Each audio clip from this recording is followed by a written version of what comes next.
আজই অসাধারণ হতে হবে না, শুধু একটু এগিয়ে যেতে হবে। কারণ মহত্ব এক মুহূর্তে তৈরি হয় না, এটা তৈরি হয় প্রতিদিনের ছোট ছোট সিদ্ধান্তে। যাদের আমরা শ্রদ্ধা করি, তারা জাদু নিয়ে জন্মায়নি। তারা প্রতিদিন নিজেকে হাজির করেছে যখন কেউ দেখেনি। যখন তারা ব্যর্থ হয়েছে, বরং যখন তারা ব্যর্থ হয়েছে, তখনই তারা আরও শক্তিশালী হয়েছে। তোমার সম্ভাবনা কোনো দূরের জায়গায় লুকিয়ে নেই।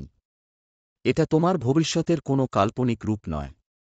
এটা এখনই তোমার ভিতরে আছে। আর প্রতিদিন তুমি যদি সাহসকে বেছে নাও, আরও মনোযোগী হও, তাহলে এক এক করে তোমার সেই সম্ভাবনা জেগে উঠবে। তাই নিখুঁত হওয়ার পেছনে দৌড়িও না, প্রগতি খোঁজো। কারণ যখন তুমি প্রতিদিন নিজেকে একটু একটু করে এগিয়ে নাও, সেখান থেকেই পরিবর্তন শুরু হয়। প্রতিদিন একটুখানি, এটাই যথেষ্ট। তোমার ভবিষ্যতের তুমি অপেক্ষায় আছে। শুধু পথ চলা শুরু করো।